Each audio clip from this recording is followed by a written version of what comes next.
And welcome to Elseworlds, the DC fan podcast. I am Chris. I'm always here. There's a first time for everything. In 82 episodes, Jordan has not missed. This is episode 82. Jordan is on paternity leave dealing with his kid Flash, and I couldn't be happier for him. I'm glad to have somebody awesome to talk to tonight. We're going to talk to Anthony from Digging for Kryptonite. We've had him on the show before. Really happy to have him on again. Honored, actually. His show is awesome. Anthony, how are you doing today? I'm doing well. I appreciate being here. And yeah, congrats to Jordan and his family. That's really exciting. Yes, Landon Wigand is the new member of the Logjam Justice League, and we are really excited for that. So, you were going to shout out whether you wanted it or not, Jordan. It's just comes with the territory. And today we're going to do a Superman State of the Union and a temperature check for the 2025 James Gunn film. And that's really where we're going to start because that's the meat and potatoes of our conversation. Because let's be honest, it all hinges on the weight of this movie and the newfound DCU. So, Anthony, um, just right out of the gates, how are you feeling about what we're seeing with the set leaks? Your general feeling, temperature wise, when it comes to James Gunn's 2025 Superman? Sure. Honestly, it's been a little tricky to navigate on social media and on my podcast because the Superman fandom has been a very fractured one for a while. And so I think to the extent that we can all come together and be excited, I think that's a good thing. Certainly for myself, I want to be positive about the film. At the same time, in terms of what we've seen so far, I find I haven't shared in the unbridled enthusiasm and gushing that I've seen from so many others. And I'm glad that they really seem to be loving everything that they're seeing. I wouldn't say I'm down on it, but I have maintained, and I ultimately think this is a good thing, a healthy degree of skepticism. We haven't seen a single teaser or trailer. We haven't seen anything yet other than these set photos and the one official photo that they released a little while back of David Cornsweat in costume. So for me, I'm taking very much a wait and see approach. I want nothing more than for this movie to be amazing. I'm excited to see it. I'll see it the first opportunity that I have. So I'm excited, but I do want to make sure I don't get ahead of myself. And again, in terms of what I'm seeing from some others, I don't know. Everyone seems to have their own journey with this, and I wish everybody well. Yeah, I hear that. I'm actually on that cloud from All Star Superman that he's sitting on. I'm sitting on that cloud now. He got up, I took his seat. I'm excited for this film. It's actually, David Cornsweat opposite of Christopher Reeve right now is my wallpaper on my phone. So you got it's that shows up horribly on there. It's for the YouTube version. You don't need to really worry about it. But yeah, I love the suit. I love the set leaks. I love that we're getting a big belly burger, our jitters. The Daily Planet looks like we're supposed to. We have the Daily Planet crew for the people who were all freaked out that there weren't any Superman characters from the first initial blitz of casting. I'm not safeguarding myself, and it is my biggest liability with this film. I think you're doing the more responsible thing, Anthony. But I will tell you this: I have never been more excited for a film. It's breath of fresh air. Guardians of the Galaxy is one of my favorite trilogies of any film, superhero or not. I really trust James Gunn. I loved what he did with the Suicide Squad. I have no reason to be negative at this point, but I think what we're doing is good in both ways because we don't have anything built up against this film. We don't have any animosity to a film that hasn't even been made yet. And that's good because, if you go into certain sectors of the internet, it's like this movie has to fail or their entire lives will crumble upon them. And we know who you are, and we'll leave it at that. So I'm really excited to talk about this movie. Is there a set leak picture that got you most excited or a favorite yet? Well, actually, even before that, let me say this too. I wish we weren't seeing as much as we are, Mm, honestly. And I would have felt differently in years past. I would have been salivating over any glimpse into this movie. But kind of where I am now, I would love to go in knowing as little as possible about this movie. But once they started filming out in the open, those set leaks have just been popping up. And it is what it is, and they're out there, and especially for us with our podcasts and all that, it's like I don't think we could avoid them, even if we tried. I wish we weren't seeing as much. Now that being said, the casting news and the photos that honestly have gotten me most excited have all revolved around the supporting cast, the Daily Planet crew in particular. The fact that they're included and seem to have such positions of prominence, and that we're going beyond Perry and Jimmy. Although those bits of casting were among the ones I was most excited about because I love those actors from their other projects. So, but again, beyond that, the fact that we have Ron Troop and we have Cat Grant and Steve Lombard. I mean, my sweet spot in terms of the comics is the Triangle era from the 90s and early 2000s. And I've talked about this endlessly on my show, but what I love about that more than anything else is that Metropolis felt like a real place, like a lived in city. And you had this vast supporting cast. And I know some critics bemoan the fact that the supporting cast was as large as it was and all of that. But I think at its best, at its height, it really just created a lot of the texture for the city and for the stories. And it gave Superman a lot of folks to interact with. And the fact that they seem to be tapping into that for this movie, to me, is a great thing. So honestly, that more than anything else is what's gotten me most excited. I mean, the photos of the crew one by one coming out of that ship or pod or plane or I don't know, whatever it is. But Perry White with the cigar and Jimmy, like that's the stuff that I've been most excited about. I echo that sentiment. When I saw the Steve Lombard casting, and I was like, this is perfect. And it's probably going to be like a minute to 2 minutes of actual screen time. But when you're giving me that much of the Daily Planet, I feel like you're giving me enough Clark, and that's my number one fear with any Superman project is you don't give me enough Clark. Me and Jordan, we always talk about how Man of Steel really dropped the ball in the Clark department. We didn't get enough Clark, and he didn't get invested. And you see the way, like Smallville, Superman, and Lois, even My Adventures with Superman right now, you get invested in Clark, and you're in. And I think that's why I'm excited because I think the original fear for this movie collectively was, oh well, we got Hawkgirl, we got this thing going on with the Authority, we got Guy Gardner, and we're just like trying to piece together the Superman of it all. And having enough Metropolis Daily Planet stuff really does solidify me. My favorite uh, things I've seen so far is the newspapers, the pictures of David Cornsweet in the newspapers, in the newspaper stands. You had the Daily Planet, you had the competitors. He's saving the train. Felt a little Spider-Man 2-ish, but really excited about that. I just thought it was a nice touch. The level of detail that they're going into. Again, there are things that I've said maybe we're seeing too much, but after The Flash, I don't think I can see enough going into a film because that movie was so manipulated and there was so much murkiness about that movie. Being out in the open, being positive, getting excitement going, and general like authentic excitement that isn't just like, oh, this is great, you got to see it. That's kind of where I'm at with the DCU. Just be out front and open because I end up finding that when they're like tight-lipped on it, we find out anyway.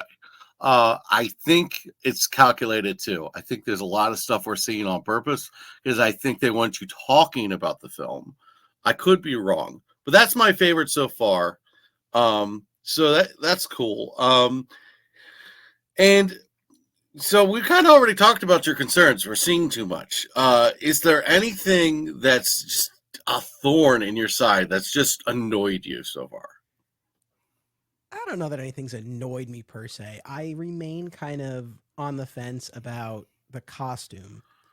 There's a part of me that thinks it's really cool that it's pulling in elements from so many different versions of the costume. You've got the collar from the New 52 and the Kingdom Come esque symbol and the trunks, like the classic costume. So it's weaving in a few different aspects. And part of me is like, oh, that's kind of cool because that represents the long journey the character has had across time and media.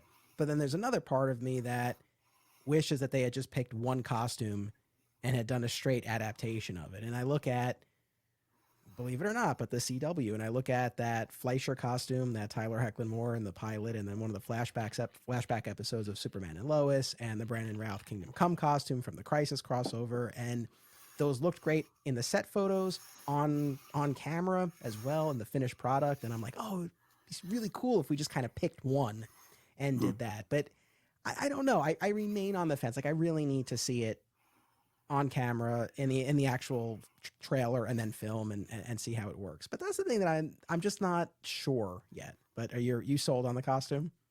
I am. Yeah. I am. I said this when we talked about the suit. That this suit has every opportunity to be the number one suit. I can't put it there yet. We haven't seen enough of it. And I will say the same thing about the suit that I'll say about the actor. David Cornsweet has every opportunity to climb the ranks of Superman, and I'm rooting for it. Everything that we're getting is, to me, has been positive so far. So I like the suit. I think it was weird. The first look we got at it was, I liked it. I defended it, and all the things I said that we needed to see it in different lighting, we needed to see it like in a different context. It all came true. But it was weird. It was absolutely weird. The suit, to me, the lines are the only thing that really worries me. And I've kind of grown on that. I like the suit doesn't feel like it's like overly form fitting, and I like that. I don't like a Superman that is just bursting out of it. I don't want it to be Black Adam kind of a suit. So yeah, I'm good with the suit. I really am. I think the only thing I didn't like was the S on the back of the cape. It's never been my favorite. It's so funny because I feel like, or at least the folks that I've seen and I've interacted with, people seem really excited about the S on the cape. I once again, this, like, it's not the hill I'm going to die on. I'm okay with it either way. I think, and I was really thinking about this. I feel like it was Superman the animated series where there was no S on the cape. It was just the red cape. That was so ingrained in my head. I just got used to that, and then that's been the case in other on-screen iterations. And it was just one of those things. I was never longing for that. I know once we started, knowing there was going to be another Superman movie, people were starting to talk about that, and I'm like, yeah, like I could take it or leave it. But I'm glad for the people who seem so excited for it. I don't know. I got so used to it not being on there. I agree, and I think it looks a little cartoony. And one of the things is, I'm very pro trunks. I love the trunks. I think they're needed. They break up the color. They make it so you don't look at the crotch like weird blob. It's good. There's no unawkward way to say that. But a lot of people say that makes it look cartoony. I think that makes it look like it fits with Clark. It fits with Superman's whole thing. But the thing on the back of the cape, it's like a little over the top for me. I never liked it. I know it's been rocked before. It started everything off.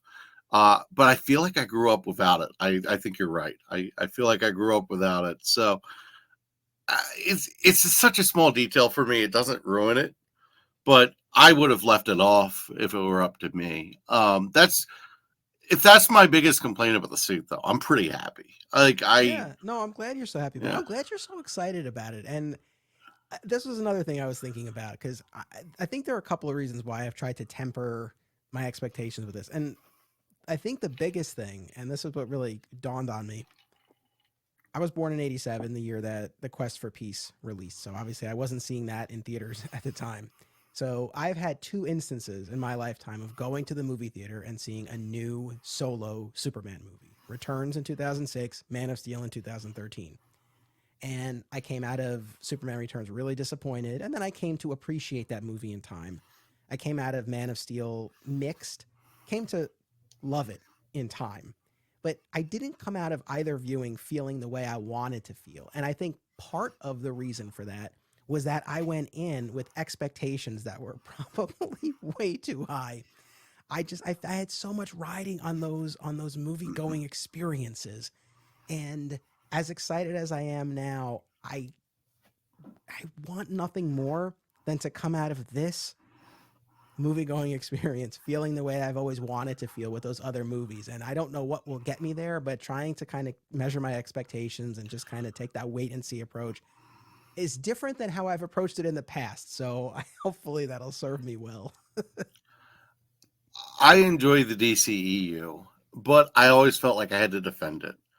And I've always had qualms with it. Like Batman versus Superman is a movie that I think does better on rewatch than it does the first watch.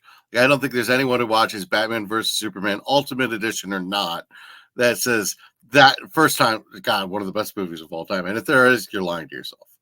And if it is for you, that's great. I don't believe it. I feel like you have to follow the thread so closely in that movie, with Lex and all of it. And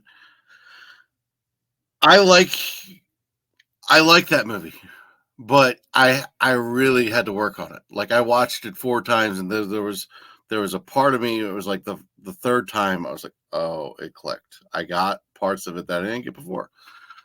I just am so excited about having no baggage, about not having to defend something, about people jumping on at the same time, about a new universe, about I've just decided to take the Superman approach. How would Superman feel about a movie about Superman? How would Superman feel about an opportunity? And he would be all about it. So I am trying to think of this Superman as hope. I don't know if you've paid attention in the world around you. There's not enough of it. And we're not getting into politics, even though this is a quote unquote State of the Union address, basically for Superman.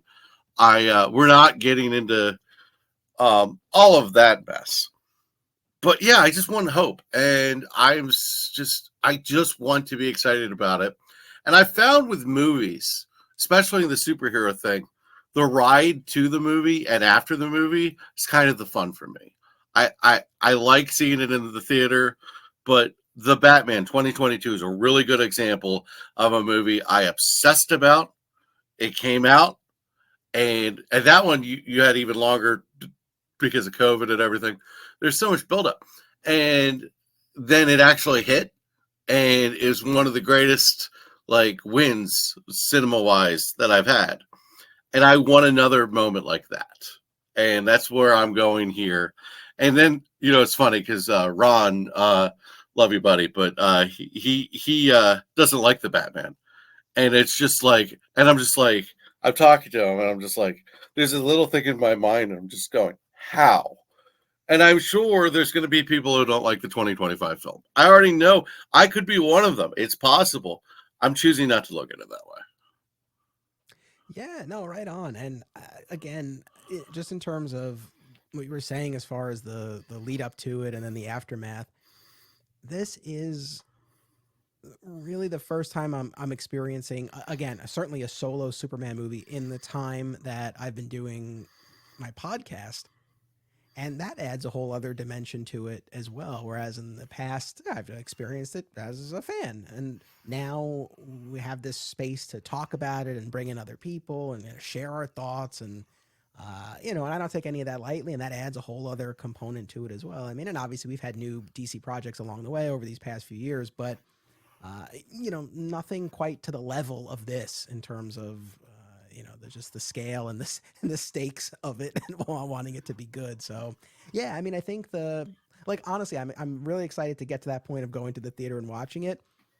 I'm probably more excited for the post viewing recording that we're gonna do, like one way or the other. And hopefully it's singing the movie's praises, but however it turns out, yeah, honestly, like I'm really looking forward to that even more than seeing the movie itself, because this is such a fun part of it, is being able to compare notes and all of that. Yeah, after one of these movies comes out, I make sure we get our review done in the can, and in my thoughts, nobody else's thoughts. Me and Jordan talk about it, and then I take a day and I just take a long walk and listen to all the podcasts. And I remember after the Batman came out, I took a 2.5 hour walk just to fit in enough podcasts to like after I saw it. Because the Batman, I saw that the Thursday preview. And then I that was the only movie I ever bought Thursday preview, and then I bought a ticket for Saturday that week. So I saw that twice opening weekend. And I planned that not knowing I was even gonna like it. I mean I had a feeling it would, but yeah, that movie's just special to me to like the nth degree. In fact, I actually was just listening to the score of that walking home.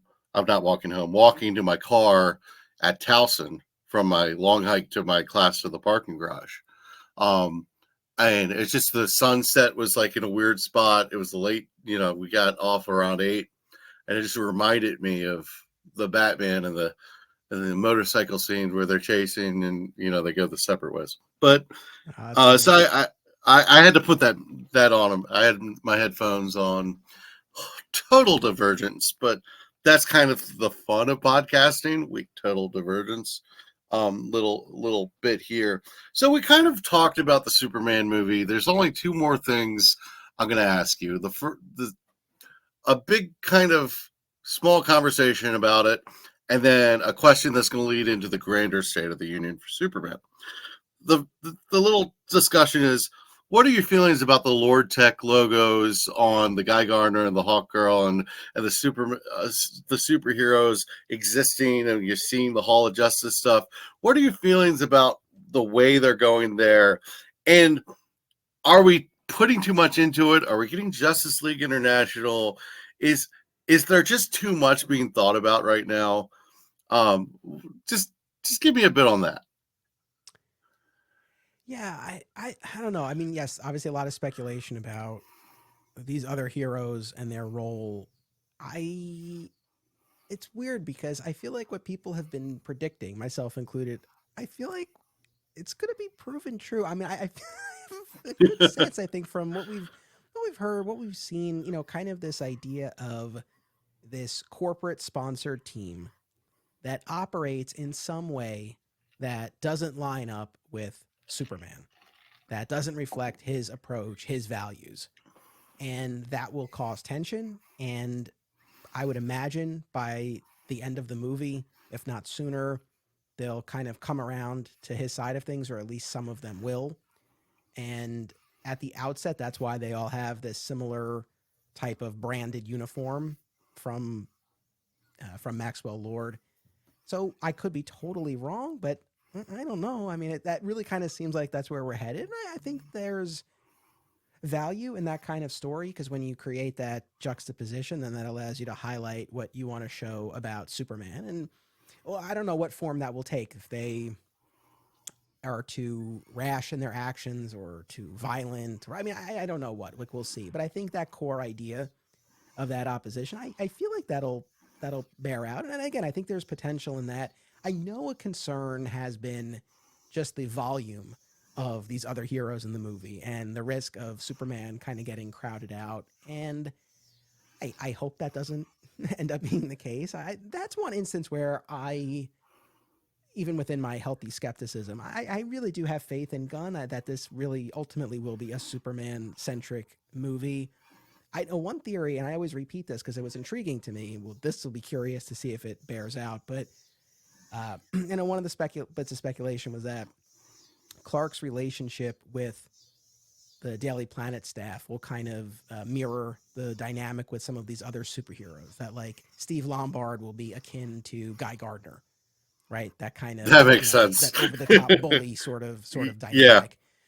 Something like that could be interesting if they kind of dive into that sort of parallel. And that's one way I think to kind of, I don't know, account for balance, having this vast supporting cast on the civilian Daily Planet side and on the superhero side. So I'm not, I guess I don't share that concern too much about him being crowded out. And I guess the other thing too is I'm on board with this idea of a world where, or a DC world in this cinematic universe where it's already populated with all of these other characters, because we've seen the opposite approach where we kind of start with Superman and then build out and slowly introduce the character. So just for the sake of doing something different, I suppose, like I kind of like the idea of, all right, we're already in this populated world and we can kind of go from there. So yeah, I don't know. That's kind of where I land on that, I suppose. Nice. I don't have too much to argue on that. And I think it speaks to your argument that maybe we're seeing too much. But the thing I would say about that is there's a big difference about knowing the way you're going to go and how you get there. And I think James Gunn's kind of the master of nothing he does is overly complicated, but it works and it connects with you emotionally. I think the big thing for this is, he always talked about, well, I didn't have a way in for Superman because he originally turned down Superman. Then he ends up having a way in and he's tackling it. And that's even before we found out, before he's like, yeah, let me just take on DC. So I think he has a way that connects to him emotionally. And what we found in his career is when that's the case, I mean, it really is the case. I mean, Guardians of the Galaxy Volume 3, I cried like a baby in that theater. And I then saw it again and cried a little less like a baby, but I wasn't a big, strong man. Let's put it to you that way. It gets right to the core. So James Gunn has that way. I'm really excited about it. Guy Gardner is going to be such a blunt instrument for his humor. Uh, I, I'm excited. You knew Sean Gunn was going to play some part. Maxwell Lord, fine. And my guilty pleasure is I like Sean Gunn. He was awesome in Gilmore Girls. He was awesome in Guardians. He's actually done a lot, and I think he's talented, and he just happens to be the director's brother. And people are like, oh, he works with the same people, or he puts the same people in every. Has it not worked? Like if there was an argument, like a moment where it was like obviously forced and didn't work, we'd have a conversation. I mean, just think about his use of Sylvester Stallone is a great example. It works. It's just so we'll Yeah, see. that's honestly like I know, because I know that's another thing that gets lobbed his way. But there are plenty of directors who use a lot of the same people. I mean, here, yes, I guess the fact that they're family members, but I'm a big Kevin Smith fan, and the height of my Kevin Smith fandom has passed. But Mhm. going back a few years, I was all about his stuff. And another instance where family members and kind of his regular troop of folks are pop up in most of his projects. So I guess I'm kind of used to it on that front. So yeah, that doesn't really like rub me the wrong way necessarily. Nice. Yeah, I have a rule that I have to watch Clerks every now and then. Nice. Like when it's been too long, like I gotta watch Clerks. It's a You watch great Clerks movie. 3? It's not my favorite. Yeah, I had a Um, hard time with that one. it's not my favorite. I kind of just watch Clerks and ignore the rest if I'm being completely honest. Fair enough. Um, it's like it worked. It should have just kind of been that. But that's a different conversation. Um, and now I want to go to that question that's going to bring us into the broader conversation, kind of take us a little further away from the central topic of the movie. Is this the most exciting time to be a Superman fan, or at least in recent memory? For me personally, and again, I like this probably sounds so self-serving or self-centered, but uh, be probably because of the podcast. Like it's exciting for me because it's a new big screen iteration. It's not the only thing going on in the Superman world, and I know, I think we'll be heading into this territory as well. But when you see what's going on in the comics and on television, there's some wonderful, like truly wonderful Superman content right now that unfortunately I think is getting overshadowed a bit by the movie. And I get why everyone's excited, myself included, and why the movie tends to dominate the conversation. But I think there's some great stuff going on right now. So that in of itself would make me excited. But over these past few years of doing the podcast, it's like I have never been as plugged into or engaged with or by Superman media as I am now. I've not ever consumed as much Superman content as I have over this 4 year stretch. It's like I've just been living in this world now on a weekly basis for so long, and so I'm appreciating everything in a different way, and it's made me more excited. So yes, for me personally, I think it is the most exciting time. I mean, for other fans, I don't know. That's kind of an interesting question. I mean, I would imagine, you go back to those moments in time around those other movies that we've been talking about when they've been coming out. I think something similar. But for me, yeah, this is the most exciting. I love that you said that. All that. To me, it's the most exciting as well. But it's funny because Superman and Lois is kind of the thing that got me clicking with Superman. I always kind of liked Superman. I read for all seasons, All Star Superman. I read some Superman comics. I'd seen the Christopher Reeve movie, and and I liked Man of Steel. I did. I really liked Man of Steel. But I was always a Batman guy. I was always a Flash guy. Um, if you look at my comic book bookshelves, ton of Batman, ton of Flash, got some Nightwing, got some Batgirl, and now it's starting to be more Superman. But it took a while for him to be the character that really got there. And Superman and Lois, it just clicked with me to a point where I was like, oh my god, I love this character. And then I got more and more into it, and I more and more into more things. I'm actually watching Smallville for the first time. I'm in season 8. I took a bit of a break because I knew Jordan was going to be out for a little bit doing his paternity leave. And I said, we're not going to talk about Smallville in a while. So I caught up on The Boys instead of watching Smallville. So now I'm going to get back into Smallville. But I'll tell you, it's so exciting. I mean, the comics are great. The Mark Waid's World's Finest run is fantastic. Um, the Dawn of DC run, I'm few issues behind.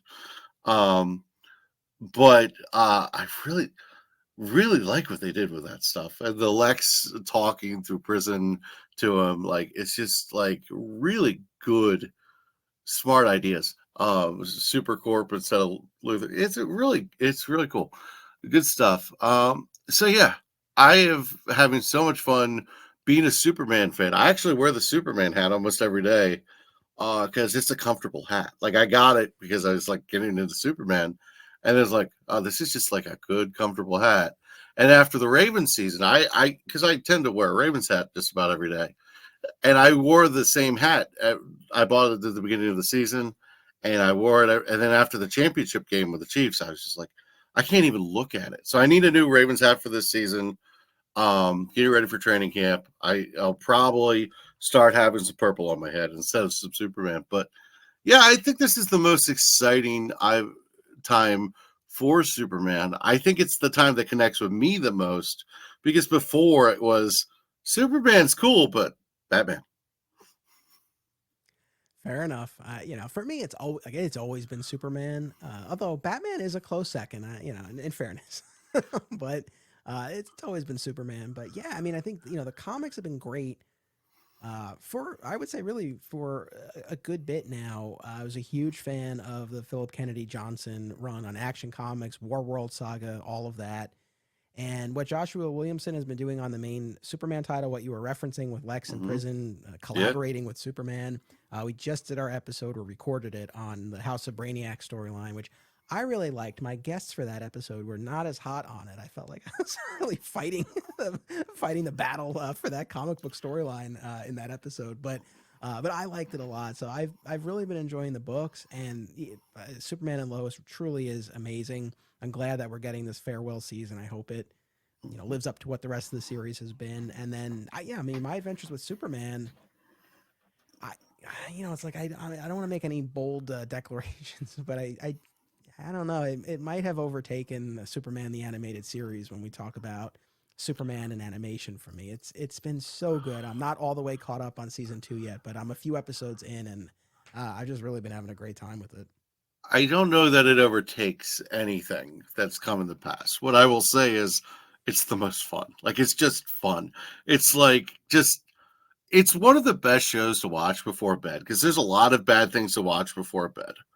And that's just like, you're like, oh, nice. Even when it takes a kind of a dark turn, you're like, oh, God. Like, there's a levity, there's a feeling about that show. It's just light. It's great. I love it. So I'm glad you mentioned that. It's actually interesting that Superman and Lois is the entire reason I'm here because Jordan did an episode on Superman and Lois. And he's like, hey, if anybody, has a microphone and wants to talk about Superman and Lois, connect. And I sent him a message on my walk listening to his podcast. And that's kind of the rest is history. So Superman and Lois is kind of the show that it didn't birth Elseworlds because Jordan was here doing his thing, but it birthed my part of it. And that's really cool. I think that's my favorite take on Superman, period. So the fact that we're getting a final season and they have the opportunity to stick the landing and just nail it, I will admit, if it doesn't go well, I'm going to just be unbearable because it's just such an opportunity to have the perfect Superman show. The only thing I'm annoyed about with Superman and Lois, though, Thursday nights. It's football season, man. It's Thursday night football. Come on.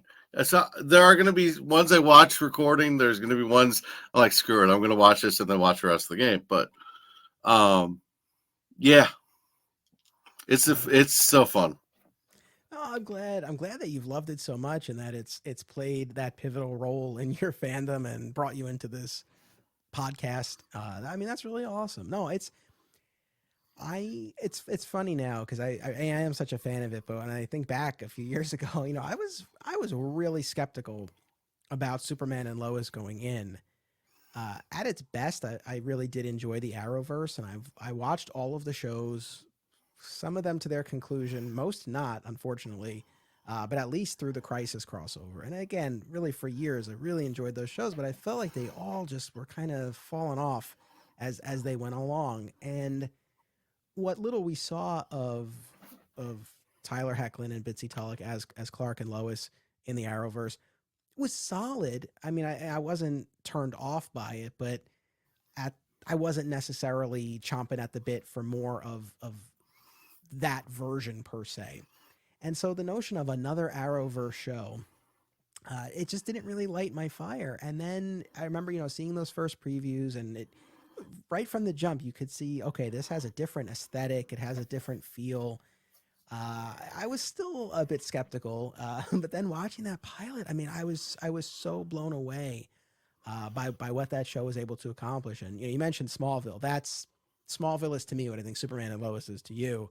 Mm-hmm. But I see some shared DNA with them, specifically in the sense that like both of those shows, I would argue more than anything else, really treat these characters like people, right? And are mining those personal journeys and those interpersonal dynamics, still against the backdrop of the superhero action. But, I think that's why I connected with Smallville so much back in the day, and why Superman and Lois similarly works as well.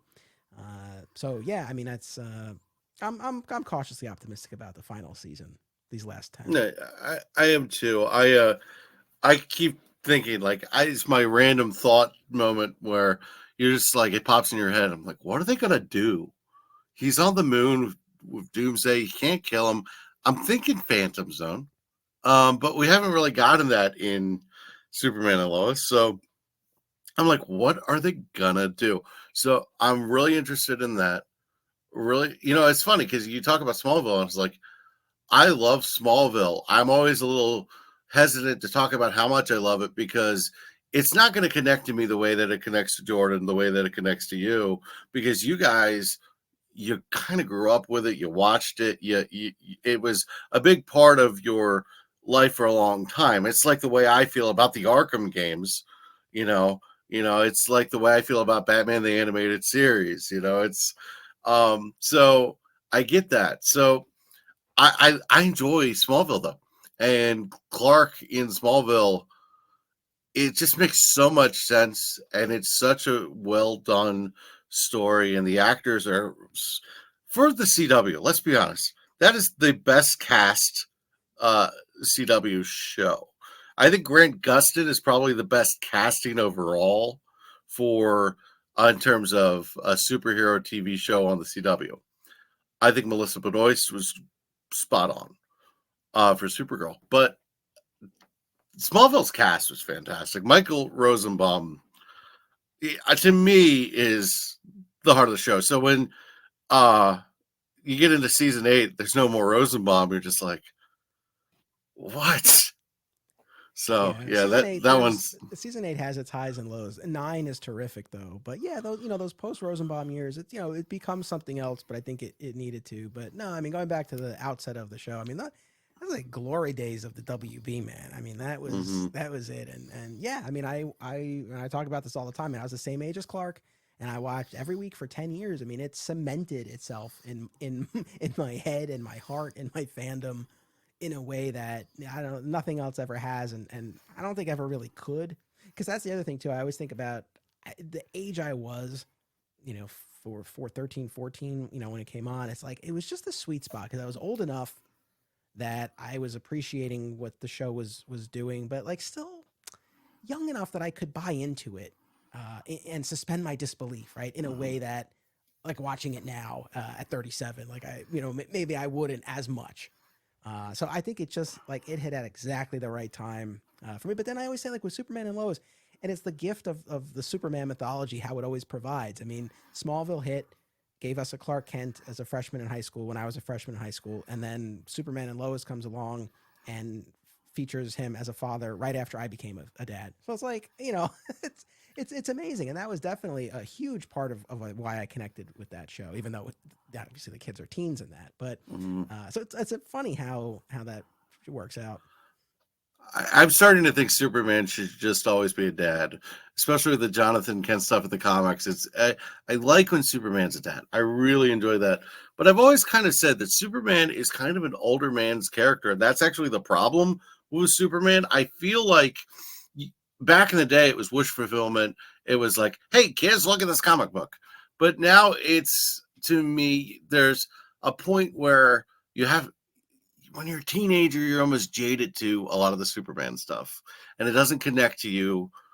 And then when you're, to me, when I'm in my 30s, I'm 33, turning 34 in November, and there's something about wanting to reconnect to the childhood innocence, wanting to connect back to that pure 8-year-old me, but still having the perspective of someone who's been through middle school, high school, who's been through college. Now I'm back in grad school. Like and the weight of Superman and the decisions that he has to make and the uh the symbol of hope and what's on his shoulders, and it's actually kind of heavier than if like I know he can lift just about anything, but that it's so, and that's actually my favorite part about Smallville is the weight on Clark's shoulders at all times, and he doesn't know how to deal with it, and he's becoming a hero, and that's awesome. But I think Superman and Lois, it hit at the perfect time for me. Not that I have kids, and it's not, I'm not even, I need to find a woman before I find all that stuff. But it's that he's been through some stuff. He has some perspective. I mean, he's a little bit older than me, but like it just hits in a way that it never hit before. And the biggest thing with Superman and Lois, though, was that I started seeing Superman as an allegory for autism. And back in the day when Asperger's was a thing, I got diagnosed with Asperger's and made sense out of so many things. And when Jordan had that episode where the hearing kicks in and he's having a hard time dealing with it, and it's the whole concept that you're on the wrong planet for you. It's not designed for you, and there's cost of that. And it just was another emotional way into Superman. So to me, Superman and Lois is the freshest take on Superman, but I think we have a lot of fresh takes right now. So my question really is, and I've been trying to get to this, what is the freshest take? What is the take that is setting the bar, or it's just like, wow, that's a great way to do it, whether comic, TV show, or movie? I mean, there are two things that come to mind. So, for years now, I have been talking about how I wanted to see a dynamic in the comics or anywhere, but specifically in the comics, where Lex knows Clark's secret. Because I just felt like, and even going back to the Smallville show, and I don't want to spoil too much, even though I know you're in season 8, but Yeah. but still, uh, it's a notion that I've always been intrigued by, and I always felt that it would work, especially if you're talking about versions of the characters who had a past together, right? If we're talking the John Byrne post crisis where they meet as adults, maybe they're not as much. But when there's a past between them and a friendship to at least some extent that was broken, if Lex always knows or if he finds out, I don't believe he would just obliterate Clark's life. I think there's something that could work there. And that's what we're seeing playing out in the Joshua Williamson era of the Superman books. And so I had been clamoring for that. And I talked about it so much on the podcast when it happened. I'm like, is somebody listening? Because I feel like I've been going on and on about this. And I was very pleasantly surprised. So that's really the thing first and foremost that I was so happy to see and I think works great. But I mean, just overall freshest take. I mean, I feel like it has to be My Adventures with Superman. It's just, it really is a breath of fresh air. I love the heart, the humor, the romance, the trio of Clark and Lois and Jimmy. I mean, the way they've positioned Jimmy here, where he really is a peer and a contemporary, an equal, not like the little kid tagging around. The fact Mm-hmm. that he and Clark had been roommates, and and again, this is going back to last season, so hopefully people won't mind spoilers. But when he reveals he's known Clark's secret since they first moved in together, and he broke off the door handle, it's like, oh man, like that's great. Like that's the kind of stuff I love to see. And the other thing too, like they've put their own spin on Krypton, like the society, the aesthetic, using the Kryptonian tech that the government obtained during that failed invasion by Krypton decades earlier, and kind of using that as the engine to bring in all of these villains on a week to week basis. I mean, again, as a Smallville fan, I'm used to the idea of like, oh, the freak of the week, and instead of meteor rocks, it's the Kryptonian tech. But it works. Like I feel like it serves the show really well. Yeah, so that's probably, I would say, the freshest spin on the character. I think it's the freshest take on Lois. For sure. I really like the Mitch Pidlick episode with the Legion of Loises. That was definitely a great one, and I think that show. I know you got to catch up to this season. There is a moment in this season where I literally the episode ends, and I'm just like, they did something that they. It's like I've seen this 1,000 times. It's the only time they did this. It's the only time they made this choice. And when you get to that moment, I think you're gonna know what it is. And just send me a message because it. I tell you, I was just like, I love it. I actually haven't watched this week's episode of it, and I feel bad about it. Like it's probably gonna happen before I go to sleep tonight. I love that. It is funny because I didn't think I was going to like it. It's like that was the one Superman thing I went into thinking I'm not going to like this show. I don't really like anime. I don't like the style. I you know, I when I saw the voice casting, I was skeptical. It works. It really freaking works. Yeah, no, I agree. I mean, it's I like yours. I'm not an anime guy either, and so when I remember seeing those designs, I was like, oh, I don't know. I don't know if this is going to be for me. But it won me over like right out of the gate, and one of the things I've compared it to it's old now at this point. It's over a decade old, I guess. But the Spectacular Spider-Man animated series that ran 2 seasons, and I love that. It's probably my favorite take on Spider-Man. And the thing I always loved about it was it there was no wasted character on that Spectacular Spider-Man. Like everyone, like they pulled from the vast supporting cast of the character from the comics, and I feel that way with My Adventures with Superman as well, where I feel like uh, they're really weaving in characters from the mythology, and you definitely get the feel that the people making the show have a lot of love and knowledge of the mythology, whether it's a character or a line, like whatever it is, it really feels like they've done their homework, so to speak, and I love it. But yeah, it's been so much fun. Yeah, and the Jimmy thing, you're not wrong. The best Jimmy Olsen I think we've got it. I love this Jimmy Olsen, and what I love about this Jimmy Olsen is he's confident and incompetent at the same time, and Yes.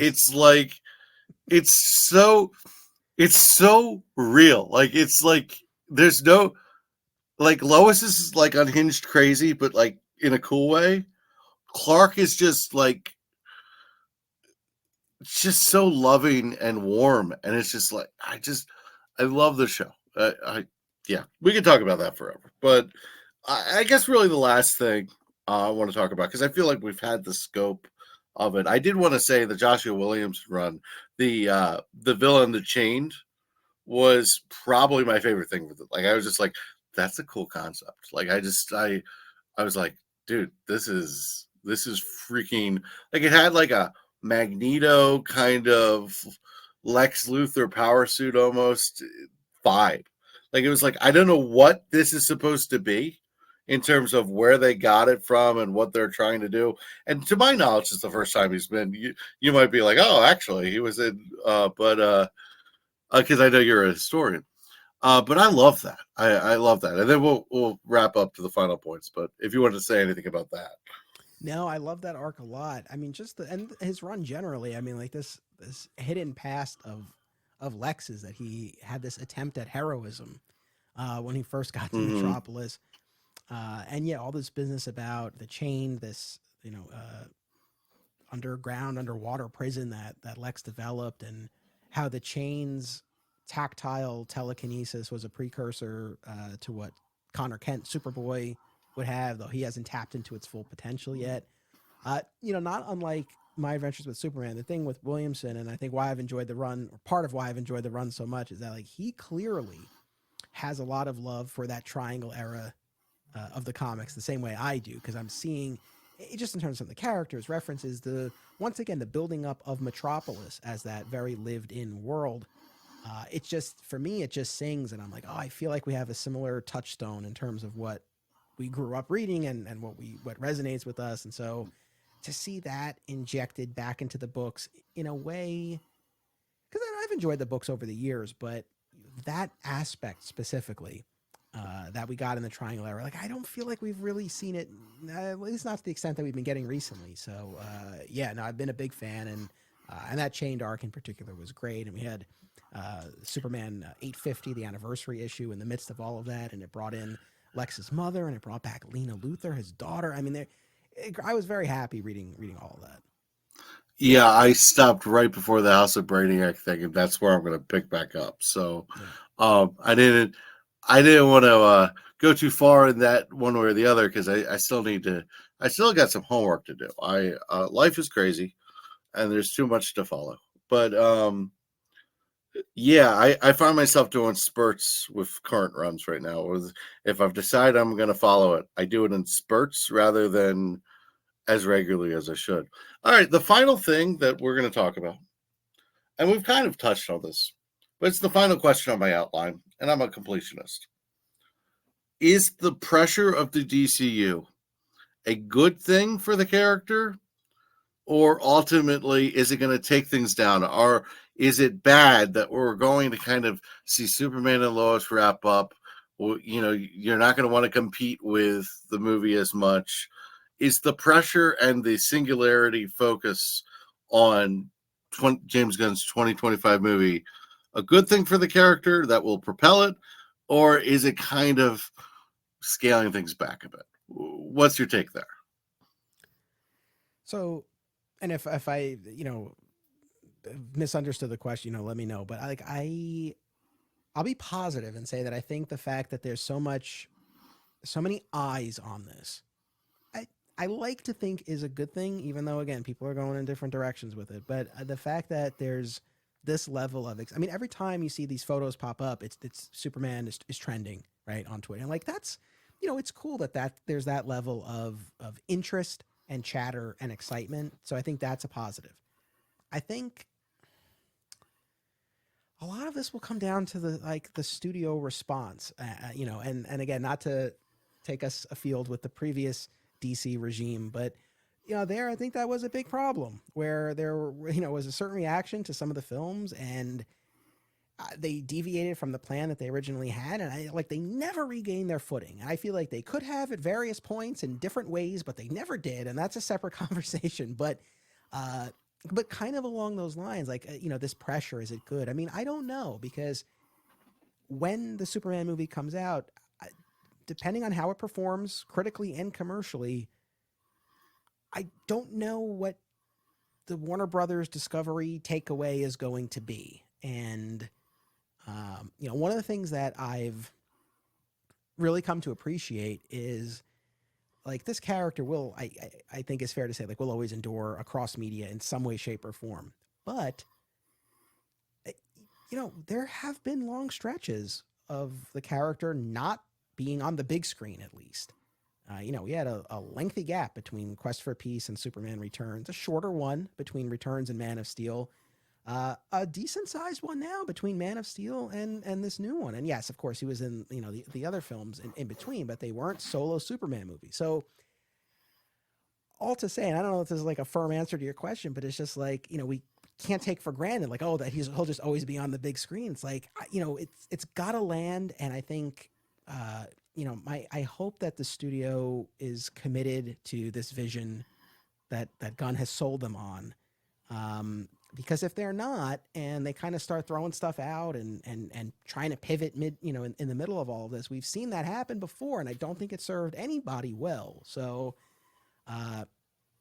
again, that's kind of like my gut reaction to it. I don't know, I guess, is the ultimate answer. I think the interest and excitement is good. It remains to be seen, though, how it does and what the studio response is, honestly. It's a good answer because it was an unfair question. It really is. The problem with it is I kind of have to ask the question because that's what everything is. It's the crux of everything. And it's an unfair question. I was thinking, I was like, you know what? I don't know how I'm going to feel after the movie. I don't know how I'm going to feel after Superman and Lois wraps up. I know when that show ends, I'm going to feel appreciation that we have it forever. But, oh my goodness. I just, there's a lot. I just want the momentum to keep up and it not to put every egg in the movie's basket. That's my only fear. But yeah, I think you touched on it all. I've never seen a movie need to hit more, and I think you had a really good point. What is the bar? What do they need to get to? Because I thought they were really forgiving with the Batman. It was a smash hit, but you could kind of look at that and say, it wasn't a smash hit. It was just a hit. And I think I'm hoping Superman gets some of the Batman benefit of the doubt, because Batman is the most bankable character in the history of mankind, not named Superman. I mean, not named Spider-Man. We'll see. It's an interesting question. I think the main takeaway, though, is that it's really an exciting time for Superman. There's a lot of projects going, and we have a movie that is as anticipated as any superhero film outside, maybe the one we're going to get next week with Deadpool and Wolverine. So, yeah. Yeah. And the other thing, too, is I know we've been focusing on the current projects, but there's a wealth of a treasure trove of past projects that I would recommend. I mean, I just got done watching all 100 episodes of the Superboy TV show from the late 80s and early 90s. Now, I know it's been in my podcast feed, and I was like, I haven't dived in yet because I'm like, I'm a big Superboy guy. Like, I hear Superboy, and it's just for some reason when I hear Supergirl, no negative connotation. I hear Superboy, and I'm just like, I think you said the on your show the question, must there be a Superboy? My answer is no. But I will tell you, I probably should dive into all that stuff. At least Probably should. at least listen to the episodes. But like, and would I say go out and watch all the 100 episodes of that show? No, I wouldn't. But the best of that show is quite strong. And that had been this huge gap in my fandom. And I watched. I'm like, oh, like there's some great stuff. There are episodes they did there that like later Lois and Clark would do a version of it, or Smallville would do a version of it. And did I like those subsequent versions better? In some cases, yes. In other cases, no. But either way, and I appreciate how it kind of paved the way. But that's just one example. I mean, I do a whole separate show about the George Reeves Adventures of Superman television series from the 50s. Lois and Clark, I've revisited that a decent amount. I have more that I want to do with that show, but that's one I watched as a kid and haven't spent a ton of time with it as an adult. But when I have gone back to rewatch it now as a married adult, I'm like, oh man, like all the relationship stuff, like this is great. So like again, there's a lot out there. As much as we all are plugged into what's going on now, and we hope for the best with the movie, but like there's so many great shows, movies, comics. It's fantastic. I've learned a lot on your show. I actually really liked your first introductions of Batman and Superman show. Oh, cool, that was a really good episode. I do listen to most of your shows. Sometimes I look at it, I'm like, okay, I'm going to dive in this at a specific time. Like I'm going to strategize this. But you are a wealth of information. So tell everybody where they can find you. Sure. No, and thank you for having me. This was really a lot of fun. I host 2 Superman shows. The quote unquote main one is Digging For Kryptonite, a Superman fan journey. And that's where we cover Superman across time and media. We're almost 175 episodes in, so there's a robust back catalog, and we've covered a lot, and we still have a lot of ground to cover, which is crazy. But when you think about 86 years of the character, there's so much. And then for anyone who's a fan of or is like curious about the 1950s Adventures of Superman television series, I do a rewatch podcast of that. It's called Another Exciting Episode in the Adventures of Superman. And both of those podcasts available wherever you get podcasts. And Digging For Kryptonite has pages or channels or whatever on Facebook, Twitter, Instagram, Threads. So I hope people check out the shows, and feel free to connect on social media. And yeah, man, thank you again. Oh, absolutely. And it is so much fun. And when I edit this and put it up, there's probably going to be like 10, 15 things. I'm like, God, we should have talked about this. We should have said this. That's always how it goes. I sometimes, like for myself too, like I'll be done with an episode, and like as long as we go, and our episode's like 2 hours, and I'm like, oh, I didn't say this or I didn't say that. But I look at it, it's like an ongoing conversation, and stuff comes back around, and it's all good. And the stuff that came out like in the discussion, that's the stuff that clearly was top of mind and most important for us in this hour that we talked, and that's all right. Yeah, I think with the thing about the Superman, so much content and it'll live on and endure. The one thing you did make me think of is I wonder if My Adventures with Superman is going to have a effect with kids that is going to get a whole new generation. That's going to be their Superman thing. So I'm wondering, because I don't know how big of a scope it is. It's on Adult Swim, Max. So I feel like it's easy to say because it's a cartoon, but then I also feel like it's hard to say because I don't know what the audience is for this show. It's a very good question because it's not Harley Quinn, right? That is aimed squarely at adults. I think My Adventures with Superman, it's sophisticated enough that for us as adults, we watch it, we're interested, we're engaged. And it's certainly not graphic in terms of violence or sexual content or language, but at the same time, would it be appropriate per se for a little kid? Like my son's almost 5. I would show him clips. I would show him the opening. But like, I don't know that would hold. You don't need all the Zod stuff. Yeah. So there's that. And yes, to the larger point, I think what you hit on is, it's just like where and when it airs, right? Like it's not a Saturday morning show. So technically it's a Sunday morning show of the audience. But, yeah. Technically it's a Sunday morning show for streaming, but it's actually I've watched it with breakfast on Sundays multiple times. So like it's it's not quite the bowl of cereal Saturday morning in front of the TV, but it is funny because it's also a show I've watched so many different ways. I've seen it on my phone, I've seen it on my computer, I've seen it on my TV. It's the weird way of the world right now. But I know there's going to be more that we should have talked about. I kind of had this idea of I want to keep this to about an hour. I don't want to overdo it. I don't want to take time too much. I'm so thankful for having you on. And we never know. Probably not the last time we talk. It's just, let's be honest, it's probably not. So thanks for coming on, and keep listening to Elseworlds if you can. Check us out on YouTube. We're on Twitter at elseworldsdcfan, I believe is the handle. And if it's not, it's some variation of that, let's be honest. And thanks for bearing with me without Jordan. I know it's a different vibe, but I feel like Anthony made it work. So I appreciate that.